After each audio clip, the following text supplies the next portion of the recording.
예수님을 믿는 그리스도인이 누구인지 사도 바울이 갈라디아 교회에 보내는 서신에서 이렇게 말씀을 합니다. 갈라디아서 2장 20절입니다. 내가 그리스도와 함께 십자가에 못 박혔나니 그런즉 이제는 내가 산 것이 아니요 오직 내 안에 그리스도께서 사신 것이라. 그리스도인이 누구인지를 세 가지로 말씀합니다.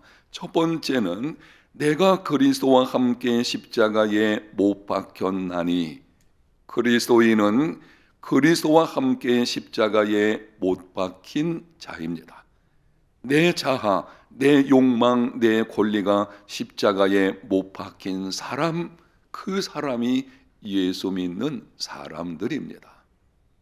두 번째는 그런즉 이제는 내가 산 것이 아니요 그리스도인은 더 이상 내가 사는 자가 아닙니다. 옛날에 내가 아닙니다. 그리스도 안에서 새로운 피조물 된 나로 살아가는 자입니다. 세 번째는 오직 내 안에 그리스도께서 사신 것이라. 그리스도인은 오직 내 안에 그리스도께서 사는 자입니다. 나의 힘, 나의 용기, 나의 지혜로 살아가는 자가 아닙니다. 그리스도인의 삶이란 그리스도께서 친히 나를 통해 그분의 삶을 사시도록 해 드리는 것입니다. 여러분들의 이해를 돕기 위해서 정리해서 말씀을 드리겠습니다. 영상에 기록된 말씀을 의미를 생각하시면서 우리 함께 읽어보겠습니다. 그리스도인은 누구인가? 내 자아, 내 욕망, 내 권리가 십자가에 못 박힌 자이다. 그리스도 안에서 새로운 피조물 된 나로 살아가는 자이다. 그리스도께서 친히 나를 통해 그분의 삶을 사시도록 해드리는 자이다.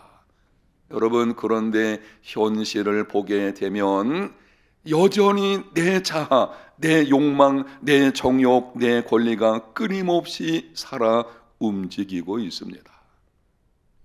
그리스도 안에서 새조문 피조물 된 삶을 살아내야 하는데 자주 옛 모습으로 돌아갑니다.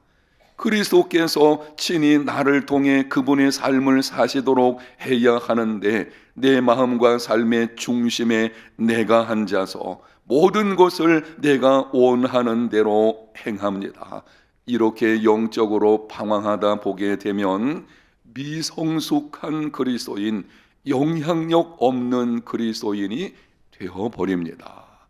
어떻게 하면 좋겠습니까? 내 안에 있는 욕심들을 이겨내고 성경에서 말씀하는 그리스도인다운 삶을 살려면 어떻게 해야 하겠습니까? 오늘 본문 갈라디아서 5장 16절에 이렇게 말씀을 합니다. 내가 이르노니 너희는 성령을 따라 행하라. 그리하면 육체의 욕심을 이루지 아니하리라. 성령을 따라서 행해야 합니다. 내 마음과 행실이 성령의 지배를 받아야 합니다. 통제권의 문제입니다. 성령께서 내 행실을 지배하도록 성령께 순복하는 삶이 되어야 합니다. 성령께 나를 내어드리고 그분께서 나를 이끌어 가시는 삶이 이루어지게 되면 육체의 욕심을 이루지 않게 됩니다. 오늘 본문 17절을 보면 예수님을 믿는 우리 속에서 어떤 일이 일어나는지를 이렇게 기록을 합니다. 육체의 소욕은 성령을 거스르고 성령은 육체를 거스르나니 이 둘이 서로 대적함으로 너희가 원하는 것을 하지 못하게 하려 함이니라. 예수님을 믿는 우리 속에서 육체의 소욕과 성령의 소욕이 서로 대적합니다. 여러분이 초등학교 시절에 운동회를 하게 되면 틀림없이 줄다리기를 했을 것입니다. 천군과 백군으로 나눠서 서로 대적해서 잡아다니게 되죠. 마찬가지로 예수 믿는 우리 속에서도 영적 줄다리기가 지금도 이루어지고 있습니다. 육체의 소욕과 성령이 양쪽 끝에서 서로 잡아다니게 되는 것입니다. 이러한 영적 줄다리기에서 육체의 소욕이 이기게 되면 육체의 일들이 내 삶에 나타나게 됩니다. 잘 생각해 보십시오. 육체의 소욕과 성령이 영적 줄다리기를 내 속에서 하고 있는데, 만약 육체의 소욕이 이겨서 끌려가게 되어지면 육체의 일들이 우리 삶에서 나타나게 됩니다. 그것이 어떤 것인지 본문 19절에서 21절까지 나오고 있습니다. 제가 천천히 읽을 때에 여러분이 주목해서 들어보십시오. 육체의 일은 분명하니 곧 음행과 더러운 것과 호색과 우상숭배와 주술과 원수 맺는 것과 분쟁과 시기와 분냄과 당짓는 것과 분열함과 이단과 투기와 술 취함과 방탕함과 또 그와 같은 것들이라. 전에 너희에게 경계한 것 같이 경계하노니 이런 일을 하는 자들은 하나님의 나라를 유업으로 받지 못할 것이요. 오늘날 세상에서 보여지는 온갖 죄악들이 기록이 되어 있습니다. 이러한 일들은 하나님의 나라를 유업으로 받지 못하는 자들에게서 찾을 수 있는 것들입니다. 예수 믿는 우리들에게는 마땅치 않습니다.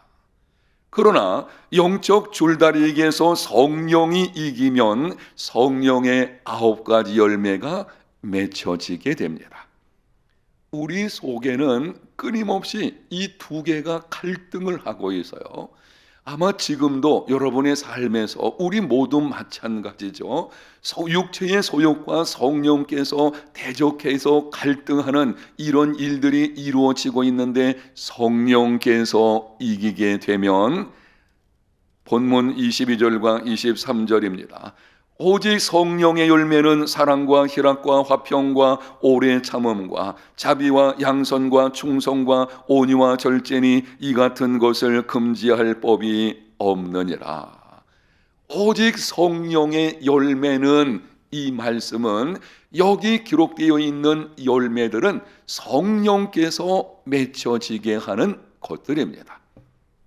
우리가 힘쓰고 스스로 노력해서 수양을 닦아서 그러므로 맺어지는 것이 아니라 분명히 말씀을 하시고 있어요. 오직 성령의 열매는 우리가 성령을 따라 행할 때에 그때 성령의 도심으로 우리 가운데 맺혀지는 9가지 열매들, 그리고 이 열매가 맺혀지게 되면 예수님 닮은 삶이 이루어지게 되는 것입니다. 유명한 신학자 어거스틴도 죄에 대해서 다음과 같이 4가지를 말을 했습니다. 첫 번째는 타락 전에 아담은 죄를 지을 수 있는 상태였다. 두 번째로 타락 후의 아담은 죄를 짓지 않을 수 없는 상태였다. 타락 후 아담이라는 것은 예수 그리스도 밖에 있는 사람들, 믿지 않는 사람들의 삶의 상황을 언급하는 것입니다. 셋째, 예수 그리스도 안에서 구원을 얻은 자들, 죄를 짓지 않을 수 있는 상태입니다. 넷째, 장차 우리가 영화롭게 될 때 죄를 지을 수 없는 상태가 됩니다. 여러분, 예수 믿기 전에 우리는 죄를 짓지 않을 수 없는 상태였습니다. 죄 가운데서 벗어날 수 없는 죄의 종노릇하던 자들이었습니다. 하나님의 법에 굴복하지 아니할 뿐 아니라 할 수도 없는 자들이었습니다. 죄와 죄의 비참 가운데 살다가 정죄의 심판을 받고 영원한 지옥의 형벌을 받아 마땅한 자들이었습니다. 그러나 예수님을 믿고 난 후에 우리는 죄를 짓지 않을 수 있는 상태가 되었습니다. 아멘. 예수 믿기 전에 그리고 예수 믿은 후는 전혀 다른 거예요. 죄와 관련해서도 믿기 전에는 죄를 짓지 않을 수 없는 상태였습니다. 그냥 죄에 끌려다니는 죄의 종노릇하는 사람들이었죠. 그러나 예수 믿고 난 이후에 지금은 죄를 짓지 않을 수 있는 상태가 된 것입니다. 무슨 말인가요? 죄를 이길 수 있는 삶이 되었다는 것입니다.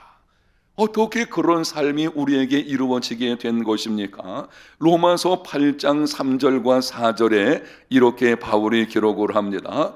율법이 육신으로 말미암아 연약하여 할 수 없는 그것을 하나님은 하시나니 곧 죄로 말미암아 자기 아들을 죄 있는 육신의 모양으로 보내어 육신의 죄를 정하사 육신을 따르지 않고 그 영을 따라 행하는 우리에게 율법의 요구가 이루어지게 하려 하심이라. 아멘. 하반절에 있는 말씀을 여러분이 주목해 보십시오.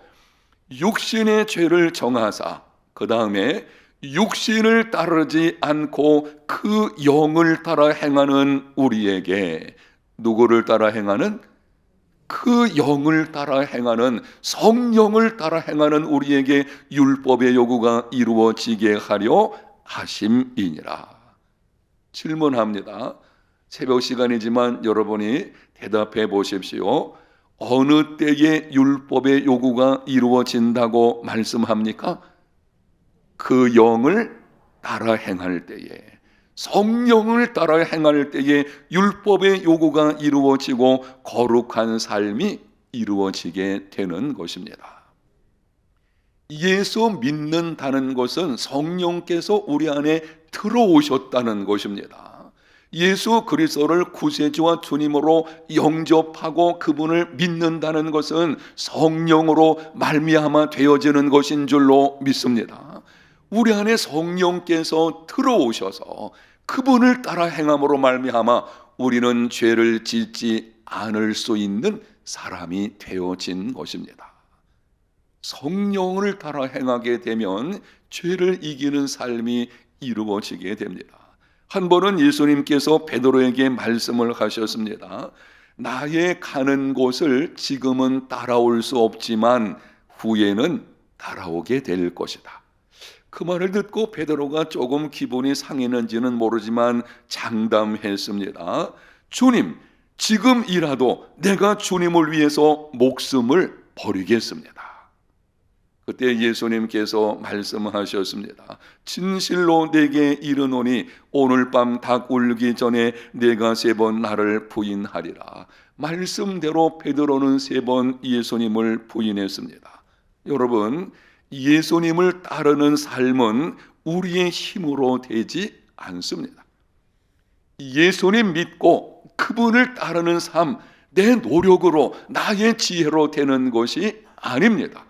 우리는 예수 믿고 난 이후에 내가 노력해서 열매를 맺어가지고 하나님을 기쁘시게 해서 하나님께로부터 주어지는 영적인 복을 좀 누려야 되겠다. 안 해요. 우리 스스로 그렇게 열매를 맺을 수 없습니다. 하나님을 기쁘시게 하는 열매, 성령의 열매인 것이고 그것은 성령을 따라 행할 때에 이루어지게 되는 것입니다. 예수님 말씀이 너 지금은 안 된다. 지금 너는 너 스스로 너의 힘으로 모든 것을 이루려고 하는데 그렇게 해서는 나를 따라올 수 없느니라. 후에는 따라오리라. 오순절에 성령께서 임하실 것을 말씀하는 것입니다. 조금 풀어서 드리면 베드로야 너 지금은 안 되지만 후에 오순절날 성령께서 임하시게 될 것이고 성령의 충만을 받게 될 것이고 성령을 따라 행할 때에 그때 비로소 나를 따르는 삶이 이루어지게 될 것이니라. 스가랴서 4장 6절 만군의 여호와께서 말씀하시되 이는 힘으로 되지 아니하며 능력으로 되지 아니하고 오직 나의 영으로 되느니라. 아멘. 죄를 이기는 삶, 거룩한 삶, 성숙한 신앙과 인격의 사람으로 변화되는 것 나의 힘으로 되지 아니하고 하나님의 영이신 성령으로 되는 것입니다. 그러므로 우리는 성령을 따라 행하는 삶을 회복해야 합니다. 우리 삶에서 회복해야 될 것 몇 가지 계속 말씀드리고 있는데요. 오늘 이 말씀 신앙생활의 승리와 패배를 가름하는 아주 중요한 말씀이에요. 성령을 따라 행하는 삶을 회복하는 여러분의 삶이 되시기를 축복합니다. 오늘날 그리스도인의 심각한 문제 중 하나는 성령께서 함께 하신다는 것을 알면서도 자기 마음대로 사는 것입니다. 들어서 알고 있어요. 성령께서 예수 믿는 나와 함께 하신다 알고 있습니다. 문제는 알고 있으면서도 내 마음대로 자기 중심으로 사는 것입니다. 성령께서 내 안에 들어와 계신다는 것과 성령을 따라서 사는 것은 다른 문제입니다. 이렇게 설명을 한번 드려보겠습니다. 어떤 사람이 연로하신 부모님을 모시게 되었습니다.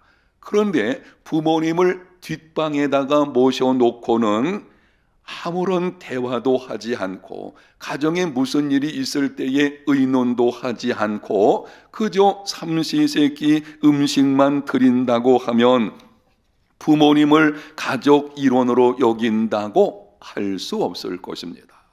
여러분 안 그렇게 해서요. 집에 모시고 냈지만 저 뒷방에서 그냥 밥이나 세끼 드리고 상대하지 않는다면 그거는 가족의 일원이라고 인정하는 것이 아니죠. 성령도 마찬가지입니다. 성령께서 내 안에 들어와 계시지만 그분과 의논하지 않습니다. 무슨 일이 있을 때에 도움을 청하지 않습니다. 성령과 상관없는 삶을 살아갑니다. 성령을 인정하는 삶이라고 할 수 없습니다. 질문하겠습니다. 여러분이 지금까지의 삶을 돌아보시면서 정직하게 한번 속으로 대답을 해보십시오. 여러분은 지금까지 믿음 생활에서 성령의 도우심을 구해 보셨습니까? 어떤 일이 있을 때에 성령과 의논해 보셨습니까? 날마다 성령을 인식하며 살고 있으십니까? 지금 세 가지 질문을 여러분들에게 드렸는데요.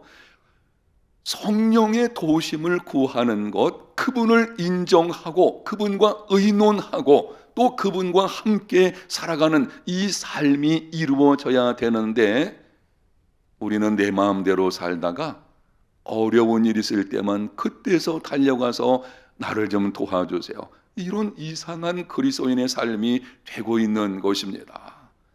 만약 여러분들이 범사의 성령을 따라 행하는 삶이 되지 않고 있다면 이제는 결심하고 성령을 따라 행하는 삶이 회복되시기를 축복합니다. 회복된다는 말을 쓴 것은 이런 말이에요. 이미 그분이 들어와 계셔요. 돕기 위해서 우리와 함께 하십니다. 여러분은 예수님이 나를 위해 십자가에 죽으시고 부활하신 것을 믿습니까? 바로 그 믿음이 성령께서 우리 안에 함께 하신다는 증거이거든요. 그분이 들어와서 우리를 도우시려고 와 계신데도 그냥 나 혼자 내 힘으로 신앙생활을 하다가 이리저리 비틀거리면서 육체의 열매를 맺고 이런 삶이 되어서는 안 될 것입니다. 회복되어야 합니다. 성령을 따라 행하는 삶이 여러분의 삶에서 회복되시기를 축복합니다. 구체적으로 그것이 어떤 삶인지를 간략하게 여러분에게 말씀을 드리도록 하겠습니다. 성령을 따라 행한다는 것은 첫 번째로 성령의 도우심을 구하며 죄와 피 흘리기까지 싸우십시오. 성령을 따라 행한다는 말은 이런 뜻입니다. 성령의 도우심을 구하면서 죄와 언제까지 싸우라고요? 피 흘리기까지 싸우는 것입니다. 육체의 소욕이 내 속에서 끊임없이 나를 끌고 가려고 할 때에 성령의 도우심을 구하면서 맞서 싸워야 돼요. 거기에 끌려가서는 안 되는 것입니다. 내 힘으로는 어쩔 수 없지만 성령의 도우심으로 우리는 능히 이겨낼 수 있는 줄로 믿습니다. 죄의 문제에 관해서는 여러분 세상의 유혹이나 어떤 죄의 문제에 관해서는 우리는 연약하기 때문에 이 죄악된 것이 우리 삶 가운데 그냥 들어올 수는 있어요. 그때 가만히 있으면 안 될 것이고 성령의 도우심을 구하면서 피 흘리기까지 싸우십시오. 둘째는 나를 힘들게 만드는 특별한 문제들, 약점들을 성령의 주관에 넘겨드리십시오. 우리 속에는 약점들이 있는데요, 약점이 없는 사람은 아무도 없습니다. 제게도 약점이 있어서 그 약점의 문제에서는 자꾸 흔들리게 되는 것입니다. 그리고 사탄은 우리의 약점을 잘 알고 있어요. 그래서 그 약점을 충돌질해가지고 우리로 하여금 죄에 빠지게 만드는 경우가 있는 것을 보게 되는데, 우리에게 있는 약점들을 성령님에게 내어드리십시오. 성령께 여러분이 입술을 열어서 기도하십시오. 하나님, 성령님, 내게 이런 문제가 있는데 내어드립니다. 나를 도와주시옵소서. 성령께 나의 약한 것을 내어드리게 되면 오히려 그 약함을 통해서 하나님의 능력이 우리 안에 머물게 되는 줄로 믿습니다. 그게 신앙의 생활이에요. 세 번째는 성령을 따라 행하기로 아침마다 다짐하십시오. 지속적인 재헌신이 필요합니다. 성령을 따라 행하는 삶을 산다는 것은 아침마다 눈 뜰 때에 여러분이 침상에서 일어나서 눈을 딱 뜨게 되면 재헌신하십시오. 오늘도 성령을 따라 행하는 삶을 살겠습니다. 성령님 나와 함께 하심을 감사합니다. 나를 도와주시옵소서. 아멘. 이 삶이 되어야 돼요. 네 번째는 혹 넘어져도 성령을 따라 행하면 육체의 욕심을 이루지 않는다는 약속의 말씀을 붙잡고 계속 재헌신하십시오. 우리는 연약한 존재이기 때문에 넘어질 수 있어요. 성령을 따라 행하는 삶을 살려고 하지만 나도 모르는 사이에 육체의 소욕에 끌려서 넘어지는 경우가 있을 수 있다는 것입니다. 그때도 포기하지 말고 나는 안 되는구나, 나는 이럴 수밖에 없어, 그러지 말고 그때 재헌신이 필요한 것입니다. 성령을 따라 행하면 지금 내게 이루어지고 있는 이 육체의 욕심을 나는 이겨낼 수 있다는 이 약속의 말씀, 오늘 이 말씀을 붙들고 계속 재헌신하십시오. 성령을 따라 행하는 삶을 회복함으로 육체의 욕심을 이기고 성령의 9가지 열매들이 맺혀지는 예수님 닮은 사람, 저와 여러분 우리 모두가 다 되시기를 예수님 이름으로 축복합니다.